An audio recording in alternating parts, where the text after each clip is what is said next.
The tile floor is cold against my cheek and somewhere above me. Jake sighs with the kind of irritation usually reserved for delayed flights or burnt toast. Not, I think bitterly, for his pregnant wife sprawled across our kitchen floor. I'm Nova, and this isn't how I pictured sharing my pregnancy news with my husband. You really need to stop being so dramatic, Jake says, his voice floating down from what seems like miles away. I have a meeting in 20 minutes. The room spins as I try to push myself up. My fingers slip against the smooth tiles, and the morning sickness hits again, harder this time. I barely make it to my knees before retching into the sink. Jesus Christ, Nova. Jake's footsteps retreat. I'll be late. Don't leave, I manage between heaves. Please. I need to tell you something. The footsteps pause. I hear him adjusting his tie, that expensive silk one his mother gave him last Christmas. Can it wait? I have the Thompson project presentation today. I grip the counter, pulling myself upright. The world tilts dangerously, but I force myself to turn and face him. I'm pregnant. Jake's face goes blank, like someone hit pause on a video. His hand freezes mid-tie adjustment. What? 8 weeks, I say. I found out yesterday. He blinks rapidly, his jaw working. Are you sure? 3 tests and a doctor's appointment, sure. Jake's eyes dart around the kitchen, landing anywhere but on me. He checks his watch. Look, we'll talk about this tonight. I really can't be late for this meeting. Tonight? My voice cracks. Jake, I just told you we're having a baby. And that's big news. He grabs his briefcase from the counter. But Maya's been working on this presentation for weeks, and if I'm not there to support her. Maya, something cold settles in my stomach, heavier than morning sickness. Your new coworker, Maya? Project partner, he corrects automatically. Listen, we'll figure this out later, okay? Take some ginger ale or something. Before I can respond, he's gone. The front door closes with a decisive click that echoes through our suddenly too large house. I slide back down to the floor, pressing my forehead against the cabinet door. My phone buzzes. A text from Helen, Jake's mother. Lunch today? We need to discuss the country club membership. I close my eyes, remembering how she cornered me at last week's family dinner. When are you two finally giving me grandchildren? She demanded. Jake's not getting any younger. My hand drifts to my still flat stomach. Neither am I'd replied, forcing a smile while Jake pretended to be fascinated by his phone. The irony would be funny if I wasn't sitting here alone, trying not to throw up again. I text Helen back, can't today. Not feeling well. Her response is immediate. You're always not feeling well lately. Jake works so hard. He deserves a wife who can keep up with social obligations. Something snaps inside me.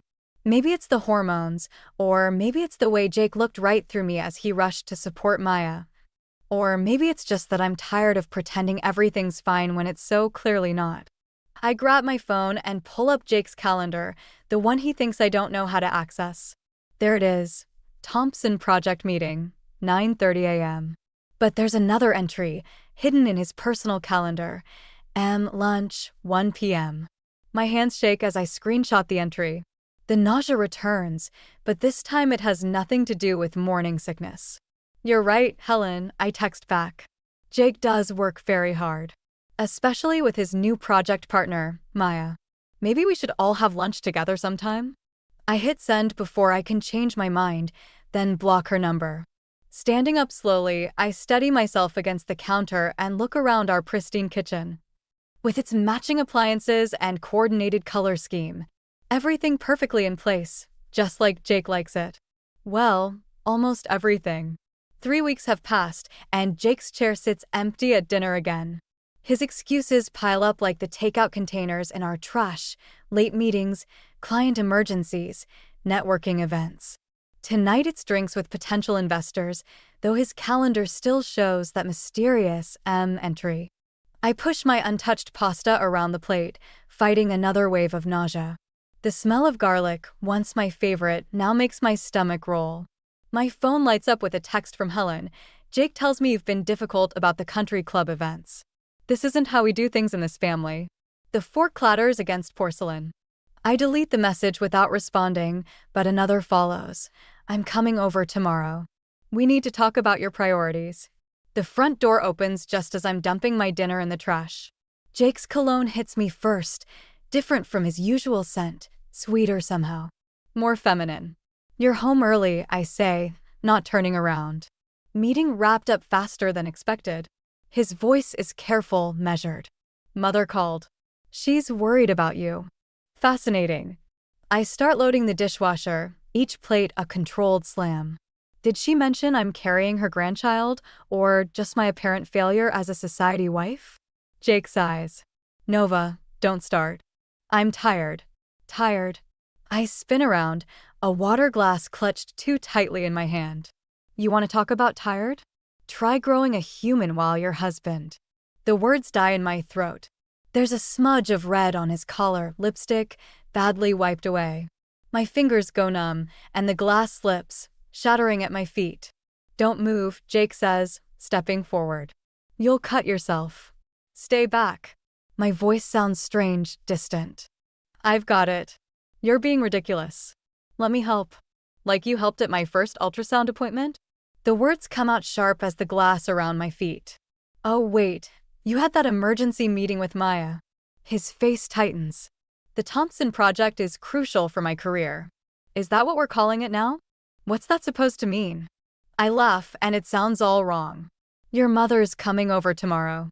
Should I tell her about the lipstick on your collar, or would you prefer to explain it yourself? Jake's hand flies to his neck, then drops. Something cold and calculating crosses his face. You're hormonal. Imagining things. This pregnancy is clearly affecting your judgment. Don't. My hands shake as I reach for the broom. Don't you dare try to gaslight me. I'm not. His phone buzzes, and he glances at it reflexively. His expression softens for a fraction of a second before he catches himself. Is that another emergency meeting? I ask quietly. Client follow-up. He backs toward the door. I need to take this. Of course you do. He pauses in the doorway. We'll talk tomorrow after you've calmed down. Mother will help you see reason. The door closes behind him, and I'm alone with the broken glass again. My phone pings, another message from Helen. Jake says you're becoming unstable. We need to discuss medication options. Slowly, deliberately, I open my laptop and pull up the tracking app one installed on Jake's phone last week. The moves steadily across the map, not toward his office, but toward the expensive apartment complex where Maya lives. I open a new document and start typing. Day 21 of surveillance. Subject left house at 9:47 p.m. after gaslighting attempt. Current location. I add screenshots of his location, the calendar entries, photos of the lipstick stain. My hand drifts to my stomach where our child grows, unaware of their father's betrayal. I'm sorry, I whisper, but I promise you won't grow up watching your mother be made a fool of. The tracking dot stops moving. I check the address and add it to my growing file of evidence.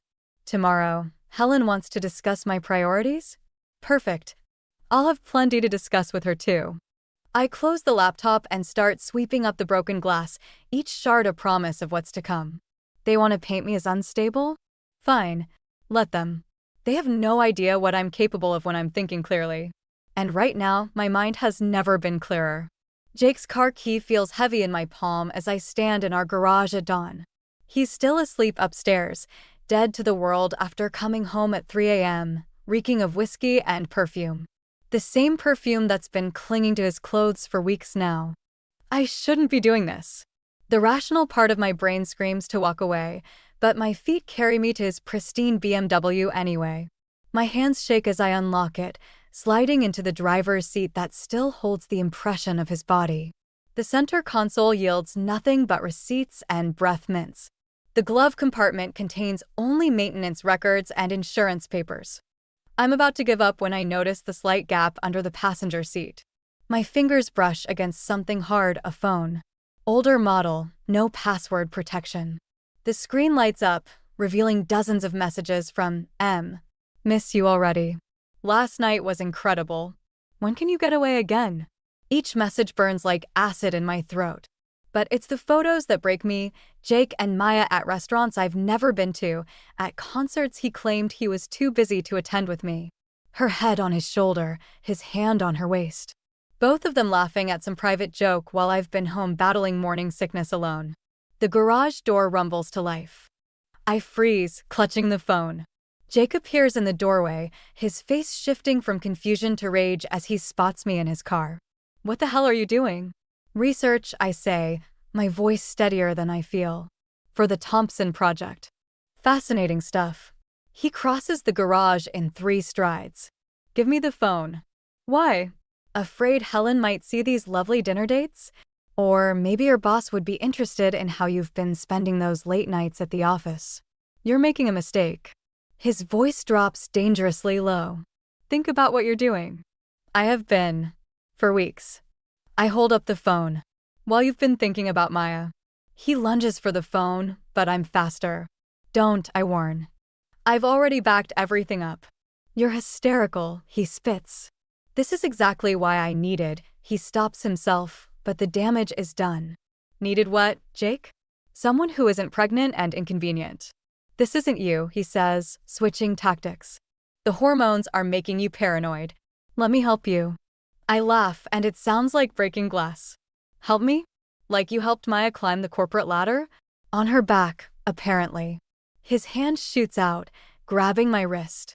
The phone clatters to the floor. "You're embarrassing yourself." "No," I wrench away, "I'm exposing you." "Think carefully about your next move," he says quietly. "Who do you think they'll believe? The successful executive or his unstable, hormonal wife?" "That's why you've been laying the groundwork with Helen, isn't it? Painting me as unhinged?" The pieces click into place. "How long have you been planning this?" He doesn't answer, but his silence says everything. "You know what's funny?" I retrieve the phone, my hands steady now. "I actually thought this baby would bring us closer. Instead, it just showed me who you really are." "Nova." "Save it." I head for the door, then pause. "Oh, and Jake?" "Maya's not the only one who knows how to document things. Check your email. I just sent you some interesting screenshots. I think Helen and your boss might find them enlightening." The color drains from his face. "You wouldn't dare." "The old Nova wouldn't, I agree. But you killed her. Congratulations on creating something much worse." I leave him standing in the garage, staring at his phone as messages start flooding in. Helen's name flashes on his screen, followed by his boss's. My hand rests on my stomach as I walk away, feeling stronger with each step. They wanted to paint me as unstable? Fine.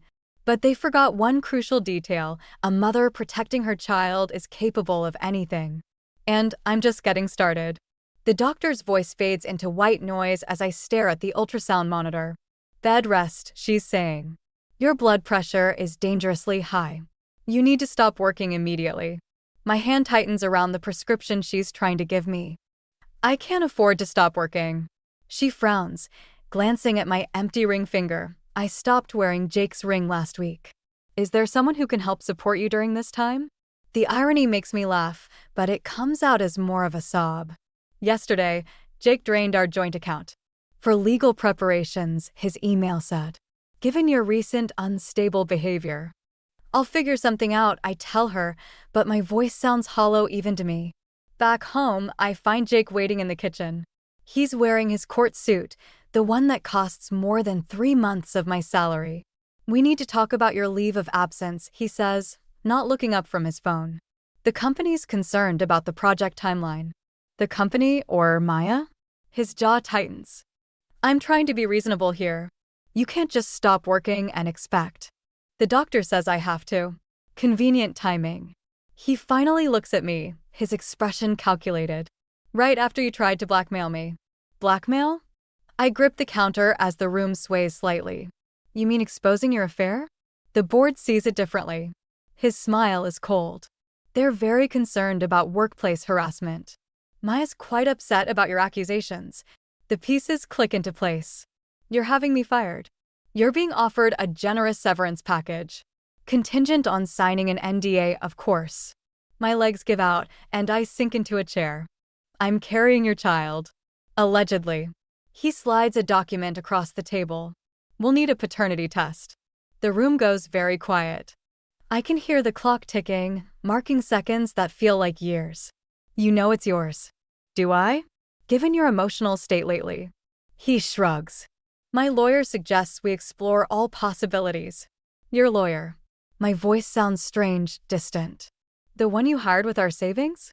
I had to protect myself. He stands, straightening his tie. The severance papers need to be signed by Friday. Don't make this harder than it needs to be. As he turns to leave, I notice something fall from his pocket, a receipt. I wait until he's gone before picking it up. It's from a jewelry store, dated yesterday. The amount makes my head spin. My phone buzzes, a text from an unknown number. It's a photo of Maya, wearing a diamond ring that matches the receipt's description. Below it, a message. Thought you should know. He's not just leaving you, he's replacing you. The contact information shows it's from someone in Jake's office. Seems I'm not the only one he's made enemies of. My laptop sits on the counter, still open to our banking records. A notification pops up, another transfer from our joint account to his private one. The bastard's not just trying to leave me, he's trying to leave me destitute. The baby kicks, as if sensing my distress. I press a hand to my stomach, feeling the movement that reminds me what I'm fighting for. It's okay, I whisper, but I'm not sure who I'm trying to convince. We're okay. My phone buzzes again. This time it's my mother, your father, and I just got a concerning call from Helen. What's going on? I stare at the message, then at the severance papers. Then at the receipt that proves Jake's already planning his new life while systematically destroying mine. The baby kicks again, stronger this time. Right. This isn't just about me anymore. I reach for my phone, but instead of calling my mother, I dial a different number, the forensic accountant whose card I've been carrying since I first suspected Jake's affair. Hello, I say, my voice steady for the first time today. I need help tracking some suspicious financial transactions. How soon can we meet? The forensic accountant's findings sit heavy in my lap as I wait in Helen's pristine living room. The numbers blur together. Offshore accounts, hidden assets, systematic financial abuse spanning our entire marriage. Jake hasn't just been planning to leave me. He's been preparing for years. Helen sweeps in, perfectly coiffed as always. Nova, dear, you look dreadful. Have you been taking those anxiety medications Jake mentioned? Actually, I start to respond, but the room suddenly tilts. Black spots dance across my vision. Nova? Helen's voice shifts from condescending to concerned. Nova. I wake up in the hospital, the steady beep of monitors marking time. Helen sits beside me, her makeup smeared, something I've never seen before. Your blood pressure bottomed out, she says quietly. The baby, my hands fly to my stomach, is stable. For now. She picks up my chart, squinting through designer frames. But they're concerned about preeclampsia. Nova, why didn't you tell anyone how bad things were? I laugh, but it comes out as a sob. I tried. You told me I was being dramatic. She flinches. I thought. Jake said. Jake says a lot of things. I pull the accountant's report from my bag. Like how he's been funneling money into secret accounts since before our wedding. Helen's hands shake as she reads. Her face grows paler with each page. This can't be right. My son wouldn't. Check the transfers to Maya Thompson. My voice sounds distant, clinical. They started 6 months ago, right when I got pregnant. She flips pages frantically until she finds it. Her sharp intake of breath tells me she's seen the engagement ring purchase. I'm going to be sick, she whispers. That's how I felt when the door opens, cutting me off. Jake strides in, Maya trailing behind him. They freeze at the sight of Helen. Mother, Jake recovers quickly. You shouldn't be here. Nova's been making wild accusations. About the money you've been hiding? Helen's voice could freeze hell. Or about your pregnant mistress? Maya's hand flies to her stomach. The gesture is unconscious, instinctive, and damning. The monitors start beeping faster as the pieces click into place. You're pregnant. Jake steps forward, all smooth concern. Nova, you need to calm down. Don't you dare. Helen rises, a lioness protecting her cub. How long? 3 months, Maya whispers. The timeline hits me like a physical blow. He got her pregnant while I was battling morning sickness, while I was trying to save our marriage. Get out. Helen's voice trembles with rage. Both of you. Mother, you don't understand. I understand perfectly. She holds up the financial report. I understand you're not just a cheater, but a thief. I understand you've been systematically destroying your wife while building a life with her. The monitors shriek as my vision blurs again. Nova. Helen's voice seems to come from very far away. I need help in here. Medical staff flood the room. Through the chaos, I see Jake being forcibly removed, his protests lost in the commotion. The last thing I hear before consciousness fades is Helen's voice, steel-sharp and certain. Call my lawyer. Now. I surface briefly, catching fragments of conversation. Emergency C-section if her pressure doesn't stabilize. Restraining order against the husband. Financial forensics team. Helen's hand grips mine. I was wrong about everything, she whispers. But I'm here now. We're going to destroy him, Nova. For both our grandchildren. The monitors steady as I process her words. Jake didn't just betray me, he betrayed his mother, his unborn child, his entire family legacy. And Helen, with her social connections and financial power, has just become my most powerful ally. I squeeze her hand back, letting her feel my response. We don't need words anymore. We both understand what needs to be done. The game has changed. This isn't just about revenge anymore, it's about justice. And with Helen Adams on my side, Jake is about to learn exactly what it means to lose everything. The house feels different when Helen and I return from the hospital. Maybe it's the way Jake's left dirty dishes everywhere, or how his and Maya's clothes litter our bedroom floor. He's been living like a bachelor while I fought for our baby's life. Don't touch anything, Helen says, photographing each room. The lawyers need to see how he's treated the marital home. I nod, one hand on my still-swollen belly. The doctors managed to stabilize us both, but one wrong move could send me back to the hospital. Or worse. The front door opens. Jake stumbles in, reeking of expensive scotch. He freezes when he sees us. You're not supposed to be here, he slurs. The restraining order applies to you, not us. Helen's voice could cut glass. This is still Nova's legal residence. He laughs, ugly and sharp. Not for long. Maya's already picked out new curtains. My legs threaten to give out, but I force myself to stand straight. Where's the nursery furniture? Sold it. He shrugs. Maya wanted different stuff for our baby. The room spins. Helen grabs my arm, steadying me. You sold. I can't finish the sentence. Along with your grandmother's jewelry. He smirks. Should have kept better track of your things, Nova. Helen's grip tightens. Those were family heirlooms. We're being the operative word. Jake loosens his tie. Like this marriage. Past tense. The court might see it differently, Helen says, once they review the financial records. Something shifts in Jake's eyes, a flash of fear quickly masked by anger. You really want to play this game? I can make things very difficult. More difficult than trying to kill your child? The words escape before I can stop them. He steps forward, menacing. Careful, Nova. Stress isn't good for your condition, remember. Are you threatening her? Helen moves between us. Just stating facts. His smile turns cruel. Like the fact that Maya's pregnancy is progressing perfectly. No complications. No drama. Maybe the problem isn't the stress, Nova. Maybe it's just you. The baby kicks hard, as if protesting. I press a hand to my side, and Jake's eyes follow the movement. Don't worry, he says softly. Once the paternity test proves that child isn't mine, you won't have to pretend anymore. We both know it's yours, I whisper. Do we? He pulls out his phone. Because I have some interesting security footage from the office. You and that IT guy working late. He lets the implication hang.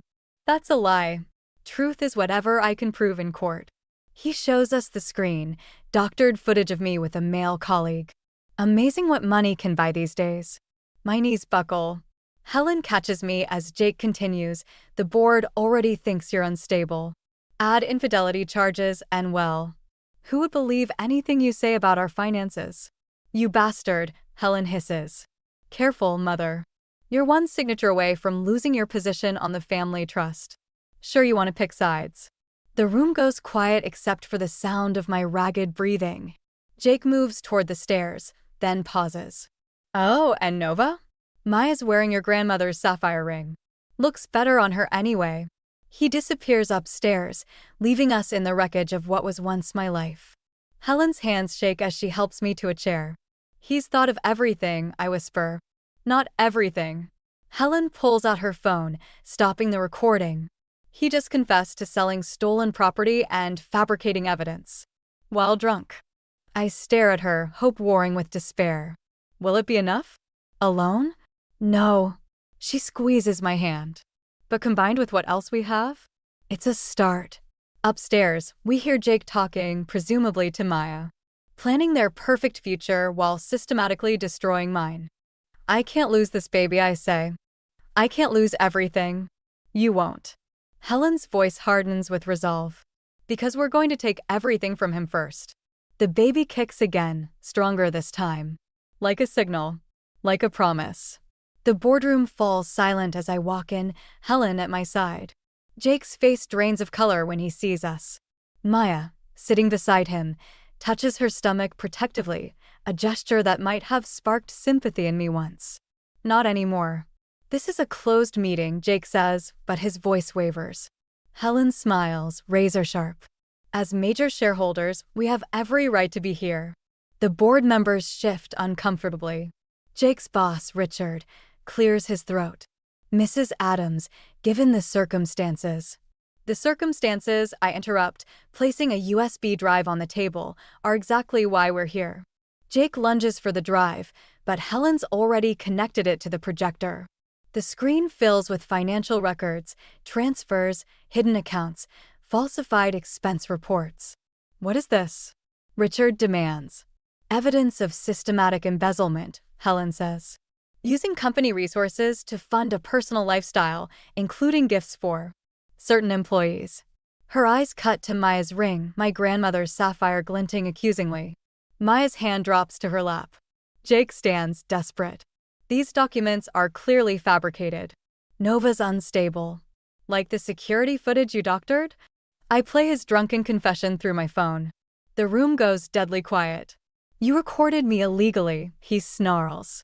Actually, Helen produces a document. As co-owner of the residence, Nova had every right to record conversations in her home. Unlike someone who falsified company records. Richard's face darkens as he reviews the evidence. Jake, is this true? Of course not. This is a vindictive attack by my pregnant ex. Soon-to-be ex, I correct. And I'm not the only one who's pregnant, am I, Maya? Maya pales. Several board members gasp. That's irrelevant, Jake snaps. Is it? Helen pulls out another document. Because according to company policy, relationships between supervisors and direct reports must be disclosed. Especially when said supervisor is authorizing bonuses and promotions. Maya stands abruptly. I need to. Sit down, Jake hisses, grabbing her arm. Don't touch me. She jerks away. You said this would never come out. You promised. Maya, he warns, but she's unraveling. You said you'd handle everything. The money, the promotion, the baby, she stops, horror dawning on her face. The baby? Richard's voice could freeze hell. The position we just promoted you to is meant for someone who's taking maternity leave? Jake's mask finally cracks. I can explain. Like you explained the missing nursery furniture? I ask quietly. Or my grandmother's jewelry. Or the trust fund you drained. You bitch, he lunges toward me, but security's already moving. I wouldn't, Helen says coldly. Assaulting a pregnant woman in front of witnesses? Even your lawyer couldn't spin that. The boardroom erupts into chaos. Maya's sobbing, security's restraining Jake, board members are shouting. Through it all, I remain standing, one hand on my stomach, watching my husband's carefully constructed world implode. This isn't over, Jake spits as security escorts him out. Actually, it is. Richard turns to Maya. Miss Thompson, please stay. We need to discuss your position. Everyone else, clear the room. As people file out, I catch Jake's eye one last time. The hatred there would have broken me once. Now it feels like vindication. Nova, Maya calls suddenly. I'm sorry. I didn't know. About the jewelry, the nursery. He said you didn't want them. I touch my grandmother's ring on her finger. Keep it. Consider it a reminder of what happens when you build your happiness on someone else's pain. Outside, Helen squeezes my hand. You did it. We did it, I correct. But it's not over yet. No, she agrees. The criminal charges are next. Then the divorce. I watch through the glass as Maya crumbles under Richard's questioning while security escorts Jake from the building. His perfect life, dismantled in under an hour. The baby kicks, stronger than ever. For the first time in months, I smile. Let's go home, I tell Helen. The real home, not the one he destroyed. As we leave, I delete Jake's number from my phone. Some things don't need an encore performance. The envelope arrives on the same day my son does. I'm still in the delivery room, Helen holding my hand, when the nurse brings in the registered letter along with the birth certificate forms. Mrs. Adams, she says, a courier insisted this was urgent. The return address shows Jake's lawyer's firm. My hands shake as I open it, but not from fear, not anymore. Inside is a single sheet of paper and a key. The letter is handwritten, Jake's precise script now unsteady. I found this in my father's study. Maybe now I understand why he left. The key belongs to a safety deposit box. Helen's eyes widen in recognition. That's your grandmother's key, she whispers. The one Jake claimed he lost. My son stirs in his bassinet, and something clicks into place. Can you check what's in it? Helen returns an hour later, holding a familiar velvet box. Inside, my grandmother's jewelry collection gleams, every piece Jake claimed he'd sold. There's more, Helen says, placing a worn journal beside me. Your grandmother's diary. Jake's father. He tried to steal these 2 years ago. That's why he disappeared. The baby fusses, and I lift him, studying his tiny features. He has Jake's eyes, but they're softer somehow. Kinder. He was trying to tell me something, I realize. About patterns. About fathers and sons. Helen takes the diary. Should I read it? No. I touch my son's cheek. Some cycles need to end. The nurse returns with the birth certificate forms. Have you chosen a name? I look at my son, at the jewelry that represents generations of strong women, at Helen who helped me break free. James, I say finally. But not after his father. After my grandmother, Jamie. Helen's breath catches. Nova. He'll know where he comes from, I say firmly. But he'll write his own story. A commotion outside interrupts us. Jake's voice carries through the door. I have a right to see my son. Security arrives before he reaches us, but not before I glimpse his face through the window, haunted, desperate. For a moment, I see his father in him, the same pattern playing out again. Should I call the police? Helen asks. I look down at James, peaceful despite the chaos. No, let him go. After everything he did? That's why. I adjust James's blanket. I won't let anger shape my son's world the way it shaped Jake's. Later, when the hospital quiets, I read Jake's letter again.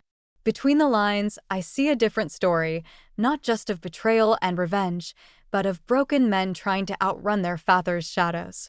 Helen helps me pack the jewelry away, but I keep one piece out, a simple silver locket. Inside, I place a tiny photo of James next to the faded picture of my grandmother. What will you tell him? Helen asks. About Jake. The truth, I say. That his father lost his way. That patterns can be broken. That he's free to be better. A nurse brings in release papers and a second letter, this one from Maya. I set it aside, unopened. Some chapters don't need an ending. James stirs, reaching up with perfect tiny fingers. I let him grasp my thumb, marveling at his strength, his possibility. Ready to go home? Helen asks. Home. Not the house Jake and I shared, but my parents' beach cottage where the air smells of salt and new beginnings. Yes, I say, and mean it. I tuck Jake's letter into the diary, a reminder not of what I lost, but what I refused to become. The revenge I thought I wanted has transformed into something else, not forgiveness exactly, but understanding. James sleeps against my chest as we leave, his heart beating its own rhythm, writing its own story. In the end, that's the greatest revenge of all, not destruction, but creation. Not continuing the cycle, but breaking free. We step into the sunlight, my son and I, leaving the shadows behind.